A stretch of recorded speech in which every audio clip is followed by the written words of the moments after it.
In a secluded monastery nestled high in the misty mountains, there lived a monk named Brother Elian, renowned for his profound wisdom and serene demeanor, akin to a modern-day sage. Far below these tranquil heights, in the bustling world of commerce, there was a billionaire named Charles Broughton, whose life was the epitome of success by any material standard. Yet despite his wealth, Charles was consumed by a deep-seated unhappiness that no luxury could alleviate. One crisp autumn morning, Charles, desperate for solace, journeyed to Brother Elian's monastery.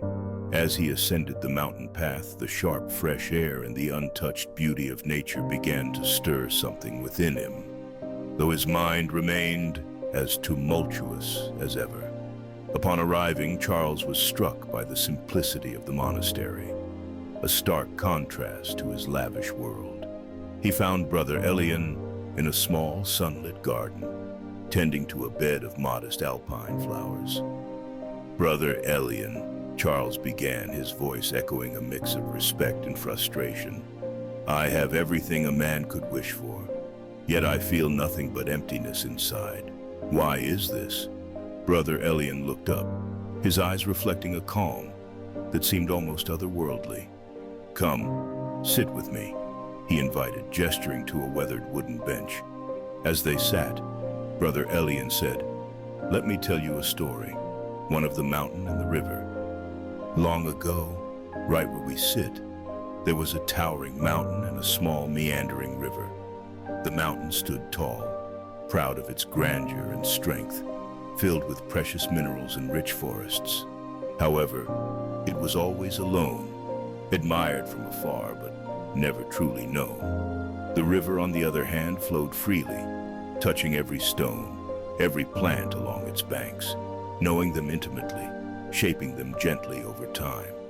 Charles listened, intrigued by the monk's analogy, but uncertain of its relevance. The mountain, despite its grandeur, envied the river. Brother Elian continued, "It couldn't understand how something so small and seemingly insignificant could be so content and connected with the world.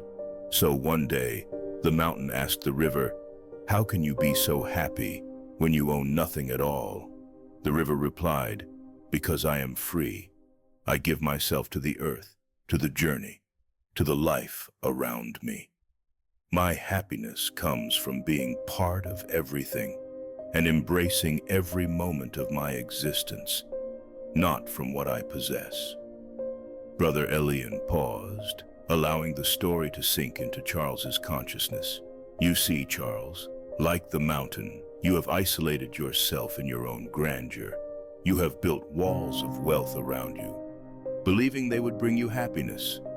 But true joy comes from connection, connection to yourself, to others, and to the world around you." Charles felt a stirring within, a spark of understanding perhaps, but his lifelong skepticism and pain didn't allow him to accept this wisdom easily. "But how can I change this?" he asked, his voice a blend of hope and despair. "For the next few days, live as we live here," Brother Elian proposed. "Partake in our simple routines, meditate with us, work with us, eat with us. Let nature be your guide." Over the next few days, Charles immersed himself in the monastery's routine. Each morning began in the pre-dawn chill. Alongside the monks, he sat in silent meditation. Initially, his mind raced with thoughts of business deals, stock markets, and societal pressures. But as the serene atmosphere of the monks started to influence him, he began to find a calm he hadn't known before. After meditation, Charles joined in the daily chores.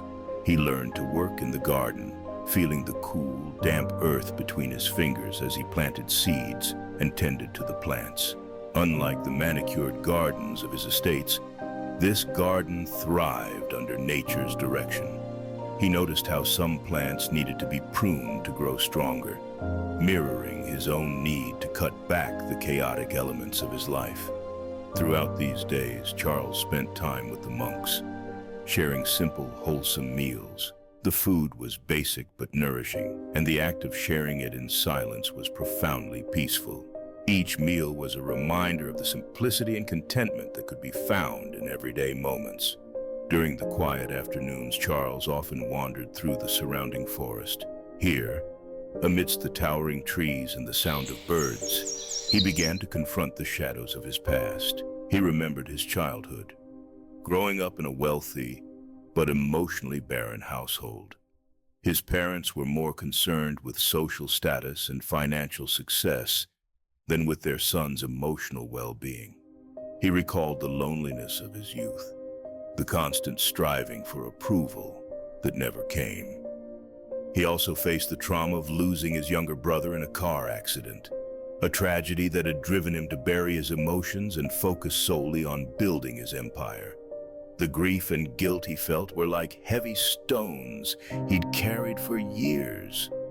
In the forest's quiet embrace, he allowed himself to feel the pain he had long suppressed, tears streaming down his face as he mourned the loss and the years of unacknowledged sorrow. The monk's teachings and the natural environment encouraged Charles to forgive himself and others. He remembered business rivals he had wronged in his relentless pursuit of success, and the relationships he had sacrificed on the altar of ambition. Each memory was a wound that needed tending, a plant that needed pruning. Brother Elian often found Charles in these reflective moments. "The journey within is the most challenging one," he said softly, "but it is also the most rewarding." As the days turned into weeks, Charles began to feel a lightness he hadn't known in years. The weight of his unexamined life started to lift. He realized that his drive for wealth and power had been a way to fill the void left by his unresolved traumas and unmet emotional needs. On his last night at the monastery, Charles sat under a sky full of stars, feeling a deep sense of peace. He understood now that true happiness came not from external achievements, but from inner harmony. The darkness he'd felt was not that the absence of light, but his own refusal to see it. When it was time to leave, Brother Elian walked with him to the monastery gate. "Remember, Charles," he said, "the light is always within you. You just need to choose to see it." Charles descended the mountain a changed man. He carried with him the lesson that no matter how deep the darkness, the light is always there, waiting to be acknowledged. Through self-discovery, connection with nature, and the courage to face one's inner demons, anyone can find their way back to the light. One crisp autumn morning, Charles, desperate for solace, journeyed to Brother Elian's monastery.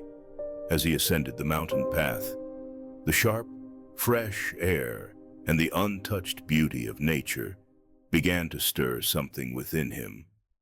If you're not following ancestral movements, you're probably never going to see us again. If you are, then congratulations. You're growing every day.